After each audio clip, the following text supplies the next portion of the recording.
అందరిలో పేరెన్ నాని పైన బియ్యం దొంగతనం కేసు ప్రభుత్వం విచారణలో ఉంది. ప్రభుత్వం అన్ని చర్యలు తీసుకుంటుంది.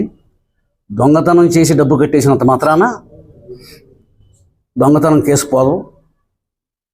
నీ మీద దొంగతనం జరిగింది. ప్రభుత్వం బియ్యం 1,70,00,000 రూపాయలు బియ్యం మాయమైపోయినాయి. ఆ మాయమైపోయిన బియ్యానికి నువ్వు సమాధానం చెప్పాల్సిందే. ప్రభుత్వం నీ పైన కేసు చర్యలు తీసుకుంటుంది. ఎట్టి పరిస్థితుల్లో దీని గురించి ప్రభుత్వం అంతా ఎంక్వైరీ చేస్తూ ఉంది. నువ్వు డబ్బులు కట్టినంత మాత్రాన కేసు నుంచి తప్పించుకోలేవు.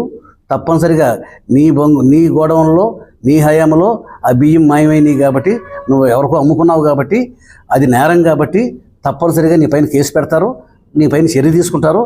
దాని నుంచి నువ్వు ఎట్టి పరిస్థితుల్లో తప్పించుకోలేవు. నువ్వు కాదు, జగన్మోహన్ రెడ్డి అయినా ఎవరైనా కూడా దొంగతనం జరిగింది, అక్కడ జరిగిందని నువ్వు ఒప్పుకున్నావు, దానికి డబ్బులు కట్టావు. డబ్బులు కట్టినంత మాత్రాన నిన్ను క్షమించేస్తారని నువ్వు అనుకోవద్దు. దొంగతనం చేసినందుకు కేసు ఉంటుంది. రికవరీ అనేది పోలీసులు, అది డిపార్ట్మెంటు రికవరీ అనేది ఎట్టి పరిస్థితులు చేస్తుంది. కానీ నేరానికి కూడా శిక్ష ఉంటుంది.